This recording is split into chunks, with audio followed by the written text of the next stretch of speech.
There are three constant: cold, work, and the moon. That is an ever-present.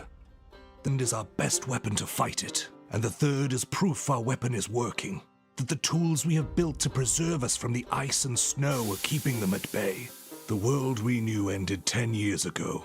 The great frost descended and the cold never relented. There are no more seasons, no more warmth. Things we took for granted in our old life, food, trees, comfort, are difficult to come by. It is a hard life, but it is the only one we have. We go forward, day after day, driven by the same words that spurred us on since we migrated north. The city must survive. Frostpunk, the award-winning video game from 11-Bit Studios, is becoming a tabletop role-playing game from Catalyst Game Labs, longtime publisher of Shadowrun and Battletech. This society-building game pushes players to consider what they will do to preserve the fragile communities that they have built.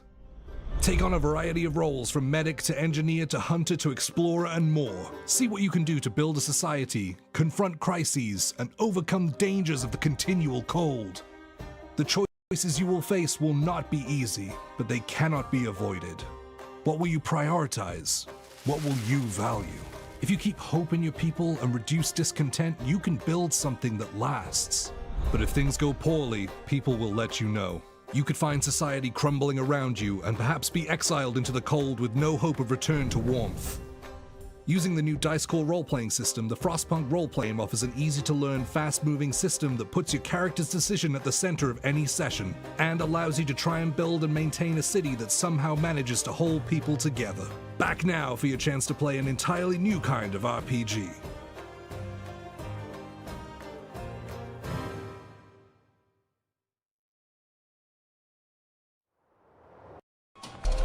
Clan Seafox aims to be the leading broker of interstellar communications across the Inner Sphere, but the Hyperpulse Generator Network blackout has been a thorn in their side for far too long.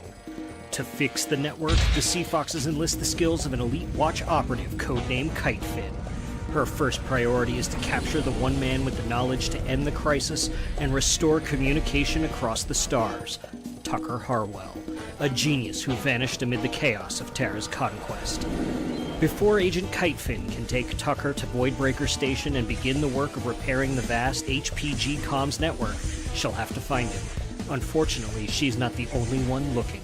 Voidbreaker is a high-stakes spy thriller blended with the explosive military action of Battletech from the award-winning author of Fox Tales, and without question, Ryan Young. Get it January 24th, wherever Battletech books are sold. You don't want to miss it.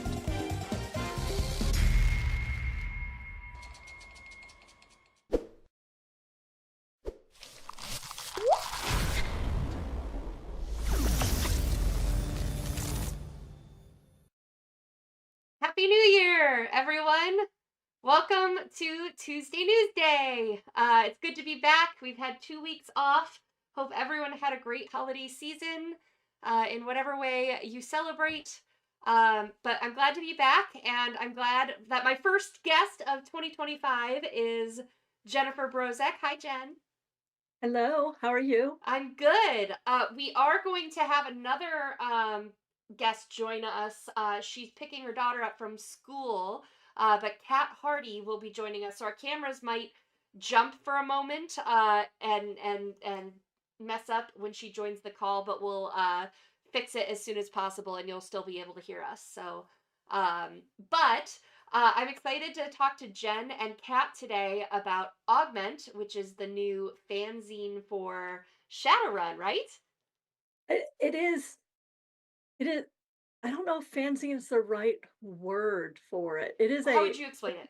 well, it's an in-world magazine that is basically canon to the universe. So any character in Shadowrun can pick up an issue of Augment.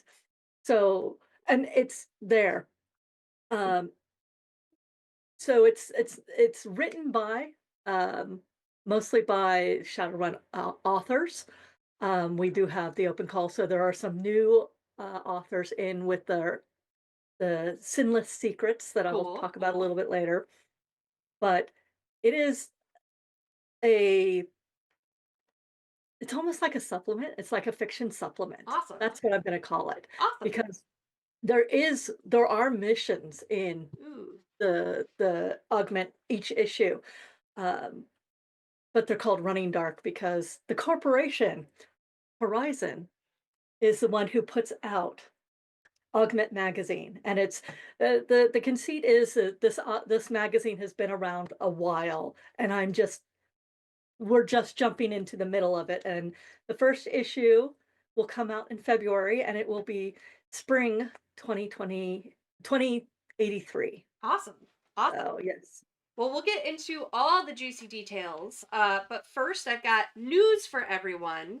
And new year, new me. So I'm trying to be more organized. So I have my full to-do list or checklist here of news for you guys. We have the directors meeting on Tuesdays, unless it gets bumped or canceled or something. So I asked all of our devs for what they wanted me to talk about today, and I'm gonna hopefully go through each of these lines each week. So for Battletech, there is a backer update that's supposed to be coming today. I'm waiting for one more piece of very important and exciting information just to make sure that I got my facts right before I put it out there. So that is coming today as soon as I hear back from Talon. But then we've got new releases for January. So next week on January 15th, Ill Clan's Eyes Only. So next week, my special guest here, I'm also new year, new me. I'm planning ahead on my guests. So Josh Perrion, who headed that project, is going to be on with me here on Tuesday Newsday. And then on January 22nd, we are releasing the first wave of the Battletech Mercenaries merch. So that means the Mercenaries box set, Battlefield Support Rifle and Command Lances, Clan Direct Fire Star. The dropships we released early on the Catalyst store in December, but those will be available for retail.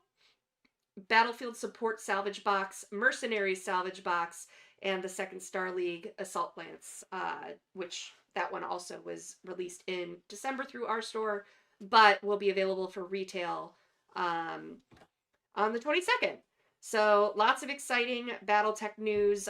Some of this list has changed since the last time I talked to you guys just because of inventory. We're still, with QML still finishing wave 3 of fulfillment and everything. We have a lot of stock, but we don't have everything.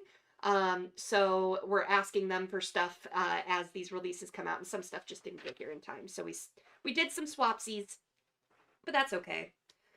Shadowrun news.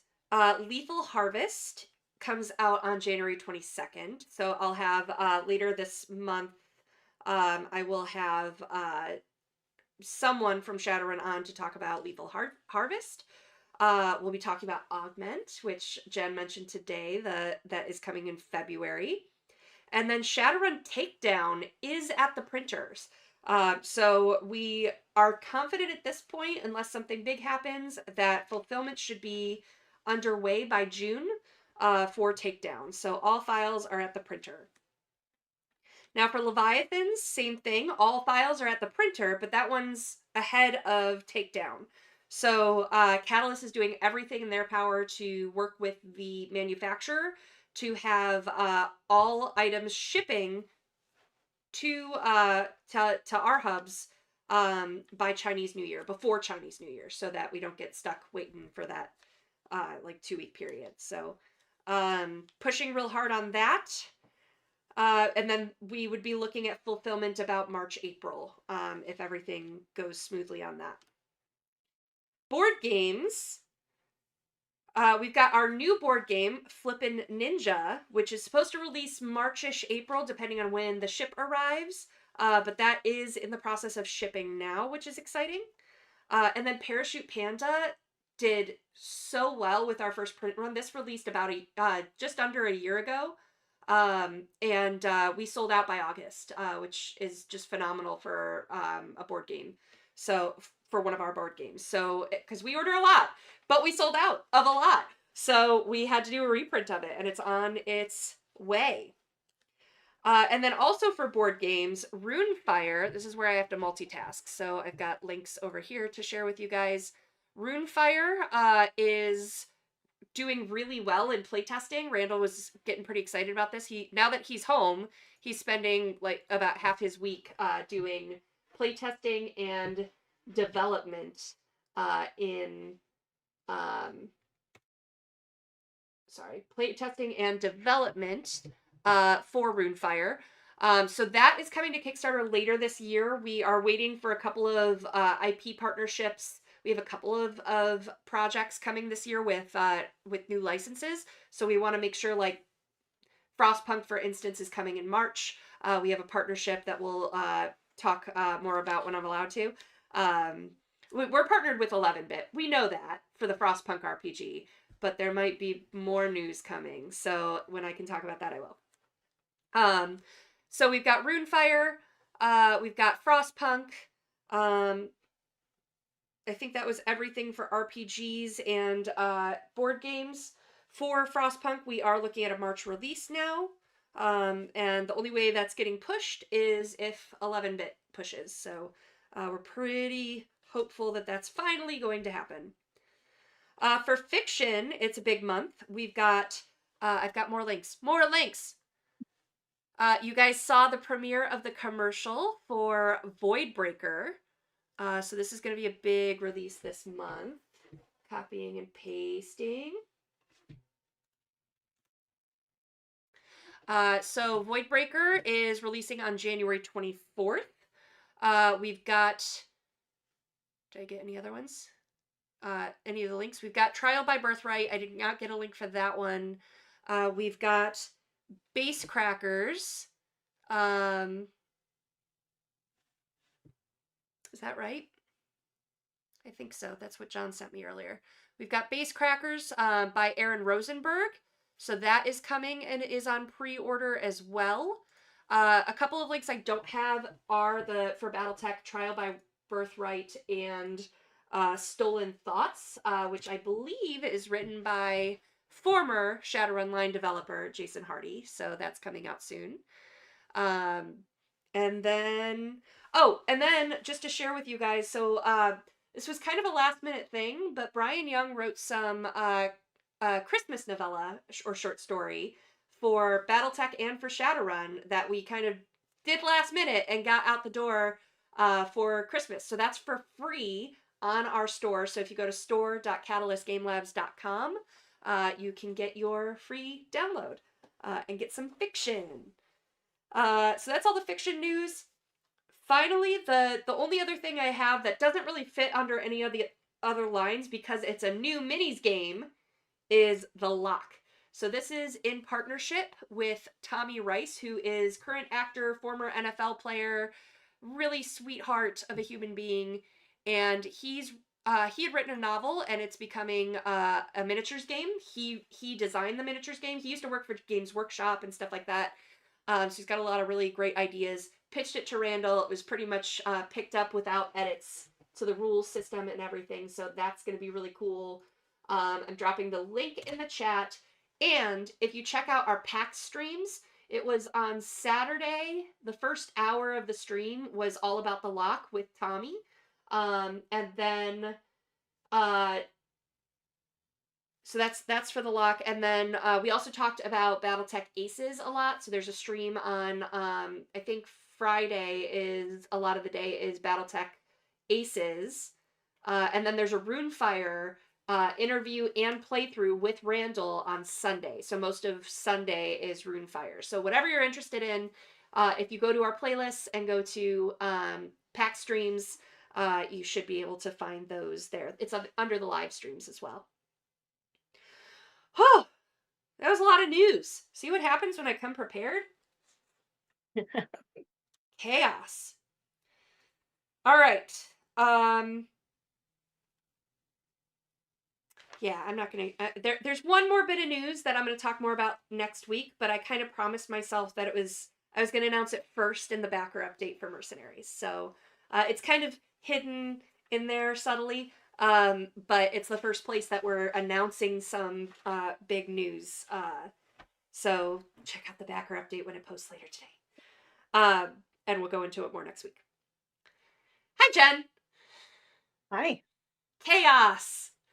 It is. I read that story, the Shadowrun story by Brian Young, the Christmas one. It was great, and it's linked into a character that has been in Magic Machines and Mayhem Ooh, anthology as cool. well. It's actually quite a lot of fun. Since you talked about it too, I'm just gonna go look it up and get the URLs real quick. Since I enjoyed it. I have his BattleTech one to read, um, but I haven't gotten there because I am very busy right now with fair. many things Shadowrun related. Oh, thanks for the feed. I saw last second, Andrew. Thanks for the feedback about the links in chat. I thought it showed the whole thing. Apparently, it's not. So, I'll get some of those links reposted. So, trial by Birthright, because I just found that on the store. Then I've got Christmas in the Shadows. I'm just gonna call it Xmas, so I don't have to type in the shadows. Boop. And then I've got for you the BattleTech one. Merry Foxmas. Boop. All right, so Jen, I will get more of those links done while Jen is talking away about Augment. So we have Shrapnel. Yes. So Shrapnel's kind of been the contributing official zine of BattleTech for quite a while now, like 20 some issues. Correct. So how did Augment come to be, and how did you get involved with selling your soul So to Horizon? Augment has been around. It was like 3 or 4 years ago. It was pitched, and then other stuff happened, and it got put down low on the totem pole. And it went all the way from what are we going to name this to uh, how much is it going to cost, because it is a magazine that is digital and print, and each issue costs a certain amount of money. Then once we finally had the go ahead on this, it was actually a surprise. I had actually dropped it off my radar of projects, and then John Helfers is like, "Hey, I got good news for you," and I guess that was last January. Oh, really? I think it was last January. I don't remember when he said, "I've got good news for you. Hey, it's gotten greenlit," and I'm It's like, "Wait, happening. wait, that thing that we gave up on like a little bit ago? Okay, it's happening. All right."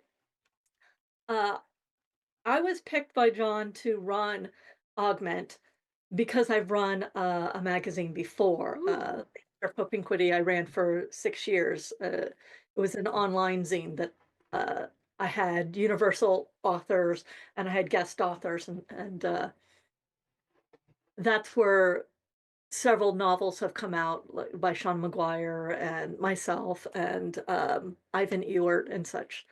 So, because I had the experience of running a magazine and where all the moving parts were, that's how I got tapped. And I agreed to it because I've wanted to run another magazine for a while, and there's been several projects in the background that have started and then stopped.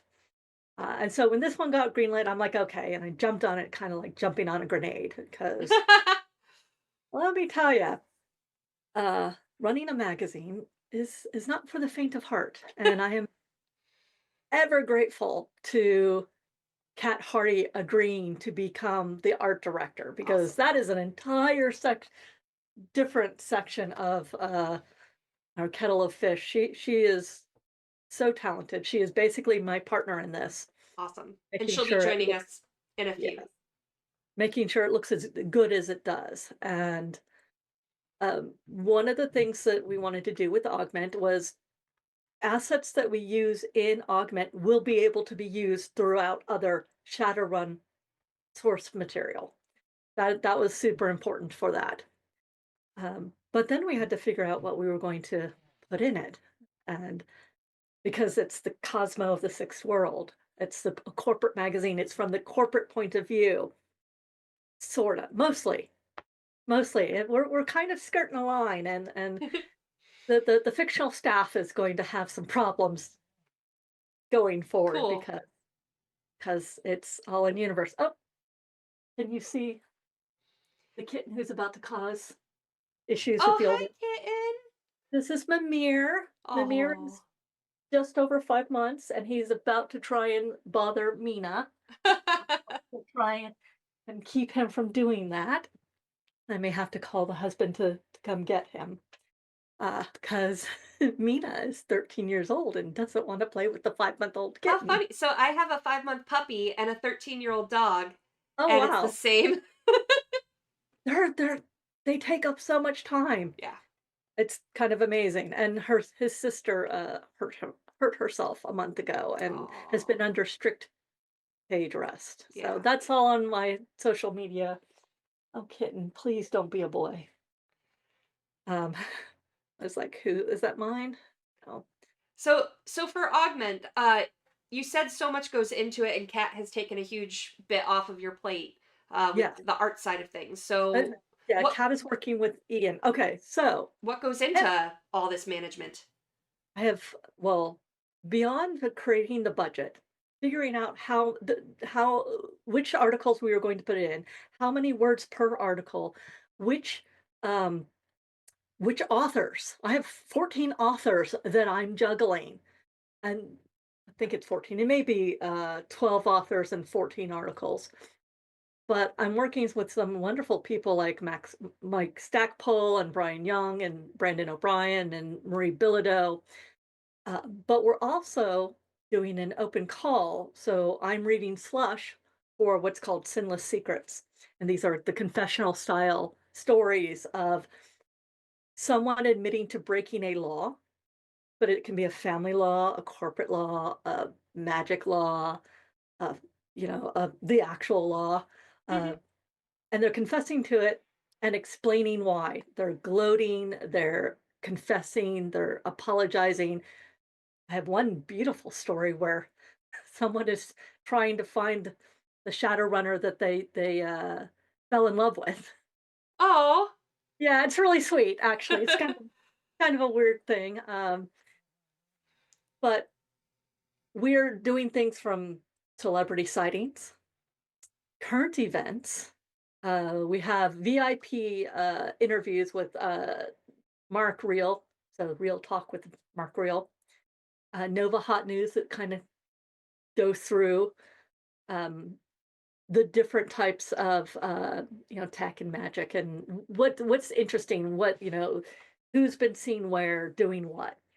We have this year we have a focus on the body politic is written by Brian Young and it's Ion Denver. So Ooh. Denver stuff is getting in there, and actually that sort of article is going to get the fictional editors in trouble, so it's gonna be great. Oh. Yeah. Cool. Then we're doing product reviews.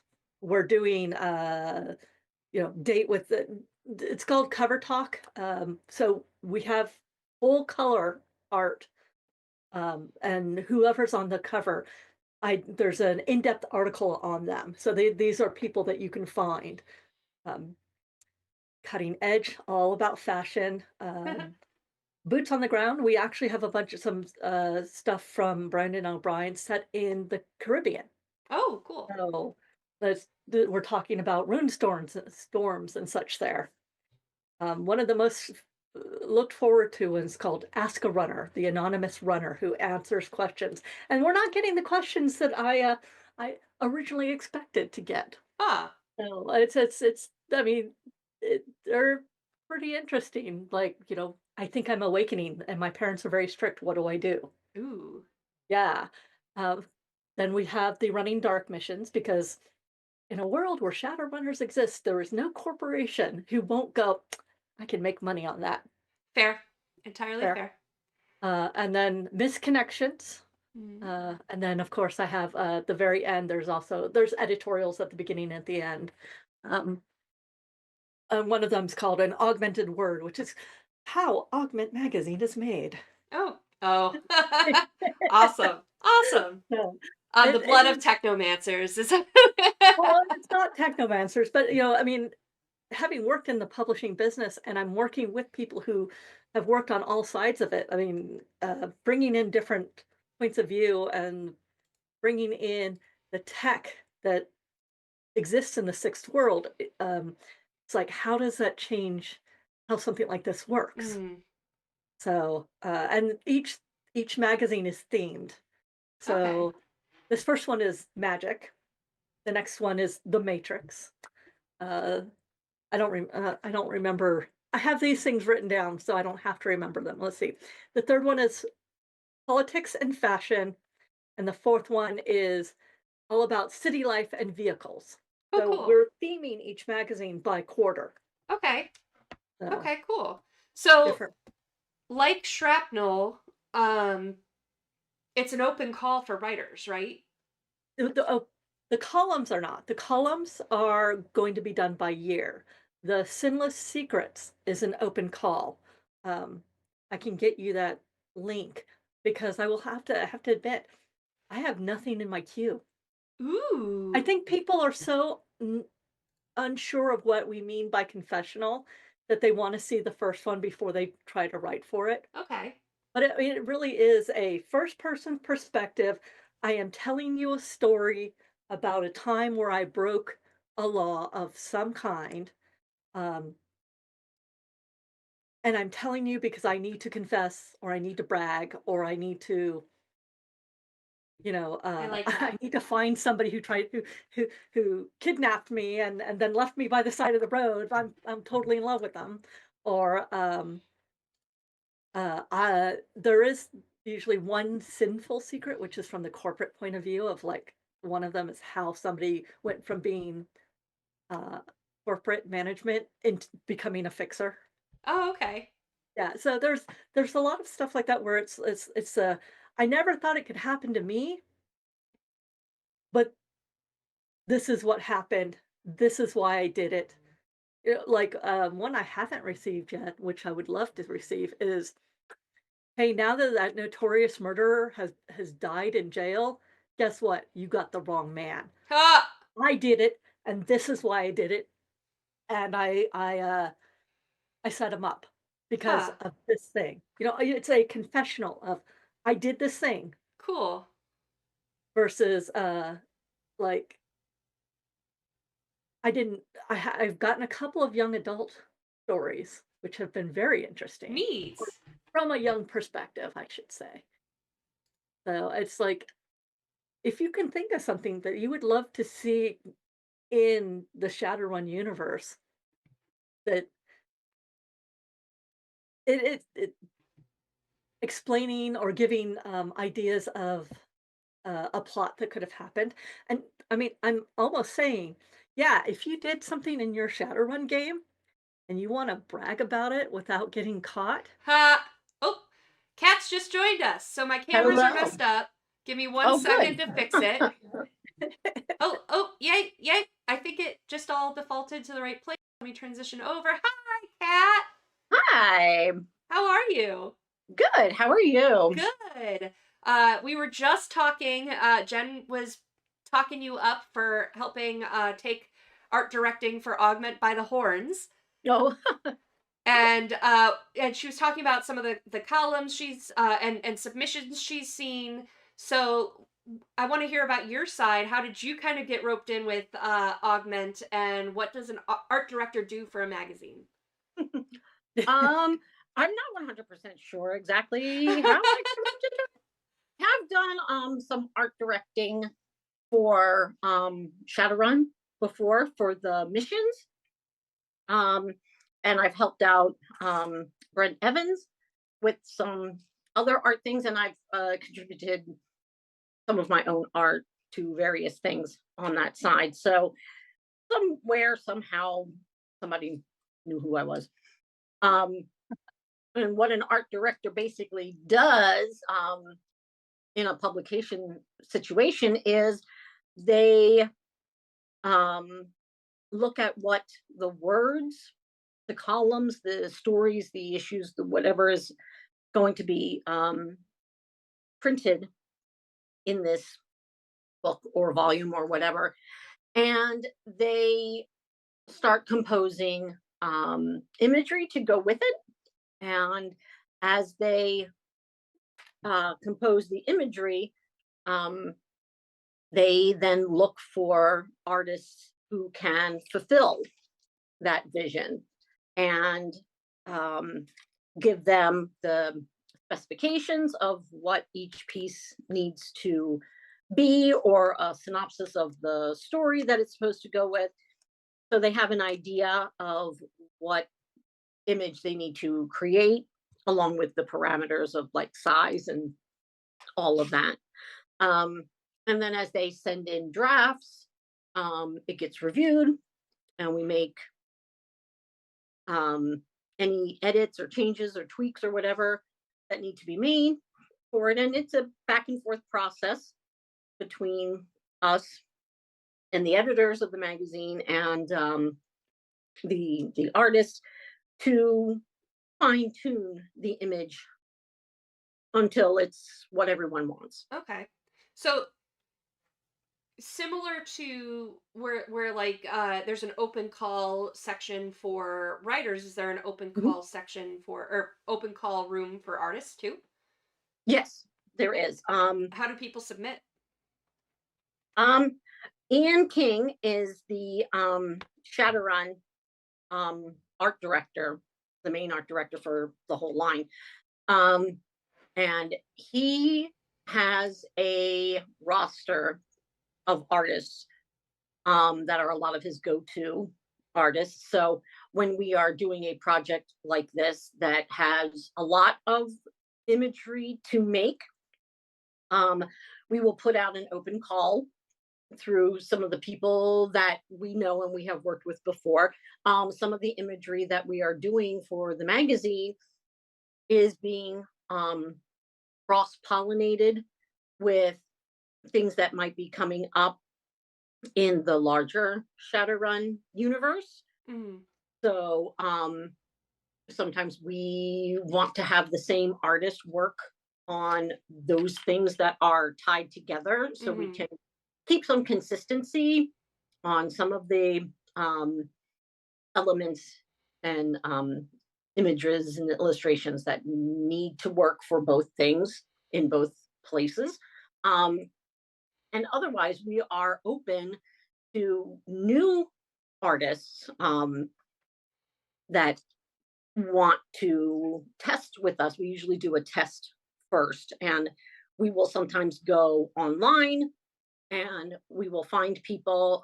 Sometimes people cold contact us through the company. Sometimes we find people at conventions. They will bring their portfolios to us, and we'll talk with them there. We'll go over their portfolios. We'll talk about if they've got some good strengths or good imagery that works in the Shadowrun universe already. Otherwise, we'll talk about what they would need to do to show us that they can work in the Shadowrun universe. And so if I'm one of those new artists, how do I reach out about starting that process? The best way to do that is to contact Ian King. Okay, so I will check his email and make sure I have the right one, and then put it in chat for you guys. It is. It's Ian at catalystgamelabs.com. I'm pretty sure that's what it is. Yeah, it is. And then you should just put in your subject line a portfolio review request or something like that. And then either he or I will get back in touch with you and go from there. We'll take a look at your portfolio, see what you've got, see if you've got anything. I would recommend for any artist that hasn't done any of this kind of work yet, familiarize yourself with the world and the look. It's going to save everybody a lot of time. Um, yeah, look over what Shadowrun is. It has a specific look, and it's a lot of dark but bright inner city neon. Mm-hmm. So it's mostly that kind of a look.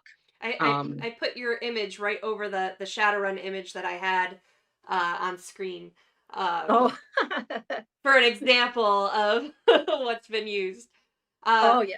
So awesome. So what makes for Augment, Jen and Kat coming together, your forces combined, what's it like to work on this together? What do you both, I guess, talk highly about each other. What do you both bring to the table that and support each other on that you enjoy?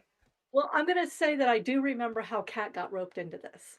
Oh, It was at dinner at Gen Con, like the first night, like after setup, and we were all like there were 12 of us at the table, and we were talking about Augment, and I said, the one thing I am concerned about is the art.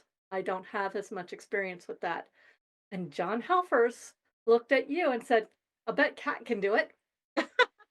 And you looked up and you went, yeah, I can do it. I can do that. That's basically how it started. And I was like, okay, good. I have a lead. I'm not letting her go because um desperately needed. As the managing editor, I am in charge of making sure everything happens.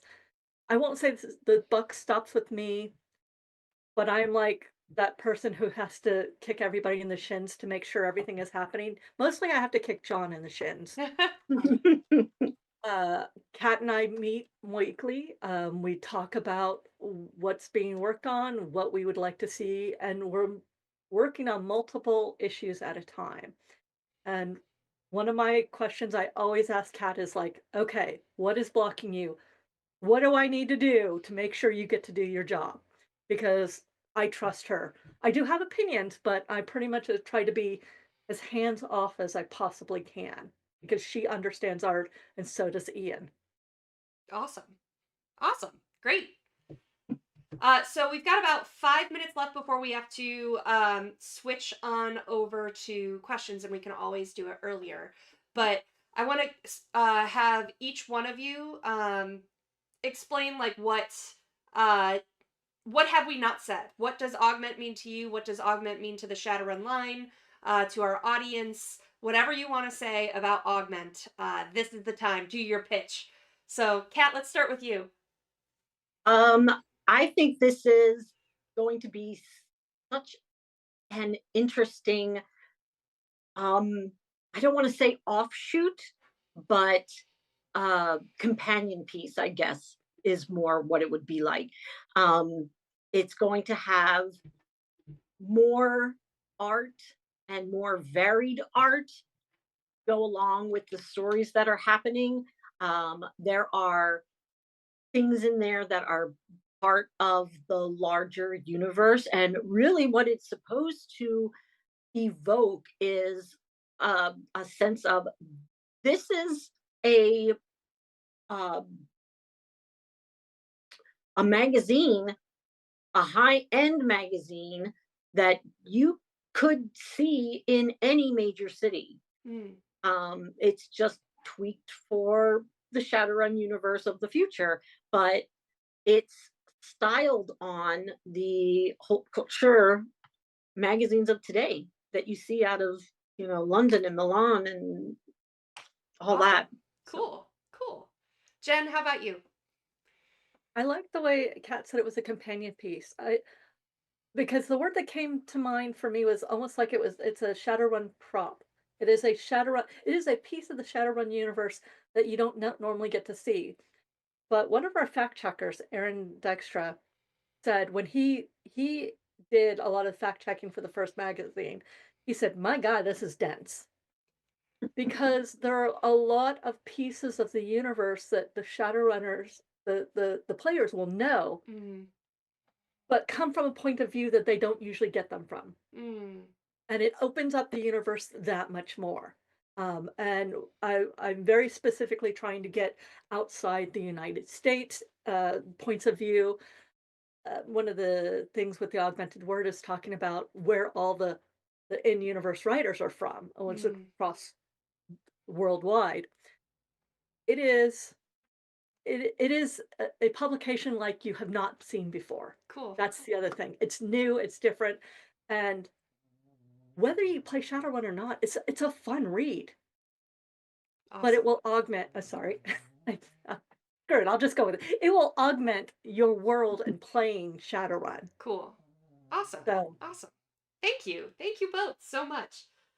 Uh, let's jump on over to questions. So, if you have questions, at Lorcan, he's our mod on duty, in chat, and he's gonna feed them to me in our Google Doc here. So for our guest, how do people submit to Sinless Secrets?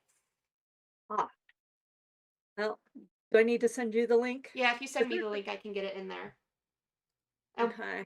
while while we do that, Kat, will Augment be color or black and white? Um, right now, it's the front and back covers are color, and the internals are black and white. Mm, We have the ability to expand that at some point in the future.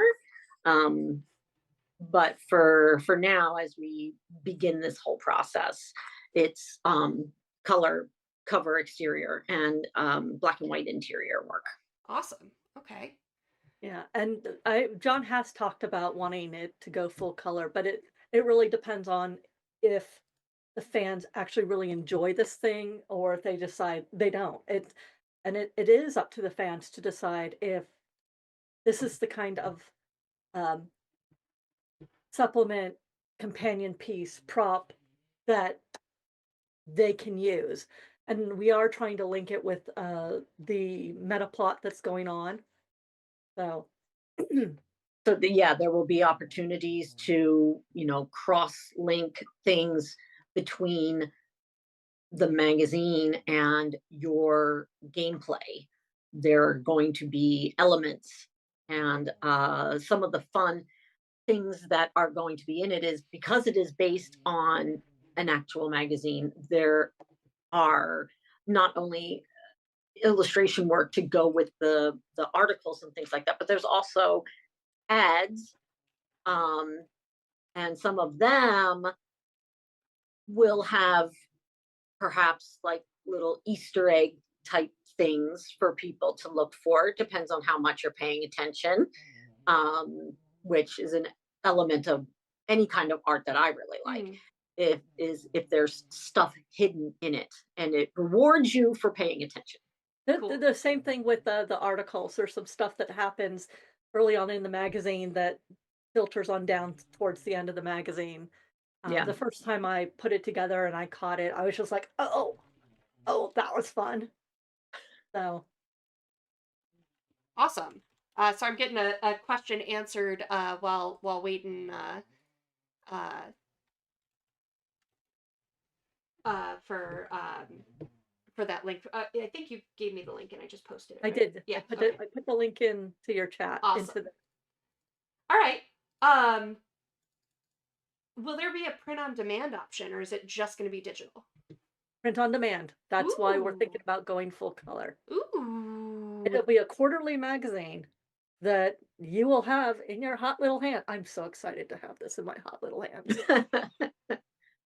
That I mean, it's kind of like I write regular fiction outside of tie-in stuff, and it's like getting you know locusts or Asimovs or analogs or something. I used to have all of those in the quarterly magazines, so I'm very excited about getting quarterly. So yes, print on demand, and they will, as far as I know, we will actually start having them at conventions too once they're physical. Okay. All right. Awesome. Question about the Kickstarter from Vision Time. What's the plan if there's still stock shortages in the hubs or in fact for any damaged stock given fulfillment delays? So what we're trying to take that into account as much as possible. So first of all, I'll say I always say too much on Tuesday Newsday. It's one of the benefits of getting me live is I don't shut up. So the originally when we placed the order for QML overall, we got the full list of everything in backer kit, as I've been told, and added 15% to everything to account for retail sales, like after public release and stuff like that.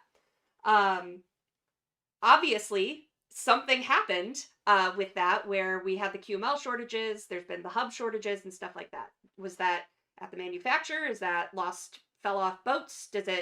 Is it somewhere at these warehouses? We don't know. But we're committed to fixing it. Whatever happened, we're committed to fixing it. So we've been shipping. QML took all of the hub stock that they could to fulfill. We did the extra manufacturing round and everything. If there's still stock shortages, like I know UK is wrapping up pretty soon. As soon as they are done with fulfillment, or tell us that they're done with fulfillment, we're going to ask for an inventory report and see what shortages remain. So if there's any. So what that means, because there's so much information in my brain. So part of the problem that we can't get this ahead of time, and part of the reason we didn't find out about all of these shortages for so long, like at QML, is that it is very difficult for these distributors to get a running inventory while fulfilling. They would have to stop fulfillment in order to get a complete inventory because there's stuff in boxes that haven't been finalized and everything else. So they really don't want to, distributors everywhere really don't want to do an inventory unless it's like at the end of the thing. So at the end of the thing, they're going to do that. If it's small enough that it would be worth it for us to airship something to the UK, for instance, to get them finished with fulfillment, we're willing to look at that. If it's something that's like bigger, maybe we take over fulfillment through our warehouse where there is stock, or something like that. So we're definitely aware that that could be an issue. We're waiting to hear, and then we will act depending on what that information is when it comes in. So that's the update on that. Thanks for your question. JOK asks, will the Mercs box on the CGL web store be available to ship outside the US? If so, how does that, I think, square with CGL's plans to release stuff in regions one by one? So we did a backer update about this about a month ago or so. What our spirit of what we were doing with this Kickstarter. We did not anticipate that fulfillment would separate for each region of the world by so much. So we thought fulfillment would pretty much be on track. The exclusivity period would be the 30 days across all regions. But obviously, like, we wanted to help our retailers as much as we could by the holidays. And the majority of our retailers are US and Canada. So what we decided to do was release street by region. So what that means is that the US and Canada, since stores got their orders before December 22nd, the release date or the street date for the US and Canada is going to be January 22nd. Now, UK is not going to be done in time for their exclusivity. So we are going to be holding the street date for UK and EU until both are fulfilled and all stores have their stuff. So UK will probably have a little longer on exclusivity. And then that will street. And same for Australia as well. Now, will it be available? That was one of the questions I was...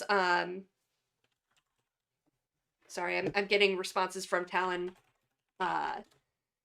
as I type. So I did ask Talon if there is a way on the website to shut off international shipping, and there currently isn't.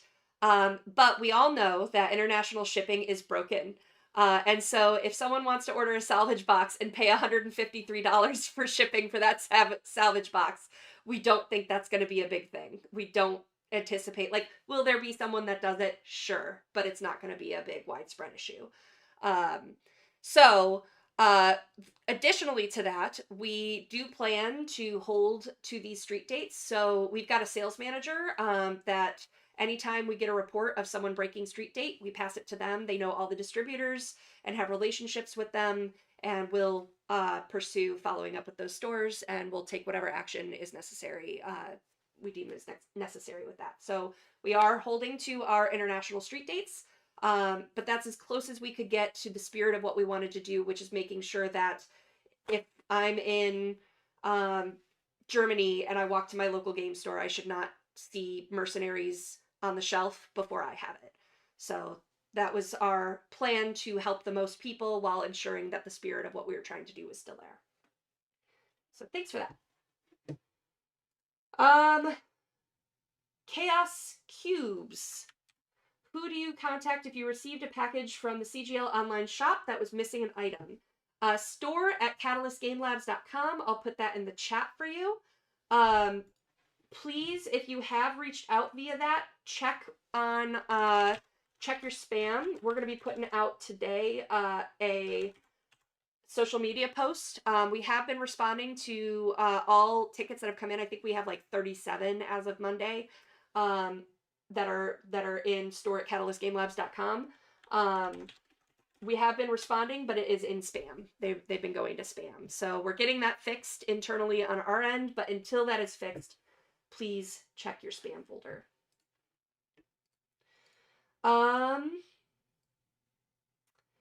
Normally, Clayton asks, normally ask about the record sheets, but whatever happened to the City Lunar Mega Map BFM? I think that's still on the product schedule. Let me pull that up real quick for you.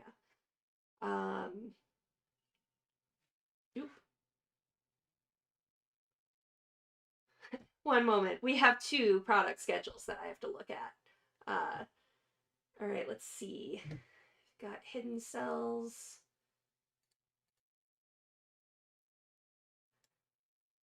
I know they're on here. I don't know why a bunch of these rows are hidden. Can we unhide, please? Give me 1 second to get these unhidden. Unhide. Nope, you don't want to show me? All right, I'll have to get an answer for you because I'm not sure why it might be locked that I can't show those. I know that they were hiding some rows and stuff to see just the BattleTech releases and not releases, or Mercenaries releases and not releases overall as they were filtering through this, but I'm not sure why I can't unlock that right now. So the last I saw, I want to say it was like September release for the BFMs. But that could have changed. It's constantly changing. So, so stay tuned. All right, what else do I have here? Back to my questions. Wargriz asks, for Leviathans, can we get a play stream with the production models? I'm not opposed to that. It's the hard thing about models is you need a studio. You need good camera work that's going to do the minis and the terrain and the play space justice. We can work with a couple of our contacts to do that. I'd like to get something closer to retail release for that as kind of a promotion and get people revved up and excited about Leviathans. So I do expect to see streaming for Leviathans in the future, if not immediately. All right, I've got 4 minutes left for questions, so feel free, again, tag Lorcan if you have questions, but anything you guys want to add or chime in on? First issue goes out in February, second issue goes out in May. How's that? Awesome. Jen, do you know, I know with Shrapnel we're able to do a pre-order link for our fiction and stuff. Could we I'm pretty sure we'll have that, but you know what? I will put that down on my list to talk to John about. If I can have one before the end of the month, it can be in the February newsletter. I will try. Cool. Yeah, I know it's difficult. See, since this is the very first issue, we're still working on all the processes and templates and back end fires and figuring out how everything works. Um, Spinning up a magazine takes a lot, but hopefully now that we've pretty much got the wheels going, it'll be a lot smoother. I'm hoping. We'll Awesome. see. Cool. All right. I don't see any other questions popping in. Hi, Big Red. Good to see you. So if anything else comes up, we will be here next week with Josh Perrion to talk about Ilkhan's Eyes Only, and talk about that release. And then we'll have someone on the following week for Lethal Harvest for Shadowrun. And then I believe we even have the following week is Brian Young for Voidbreaker to talk about that. So thank you all for joining. Thank you two so much for joining. And Thank you. we'll see you next time. Thanks.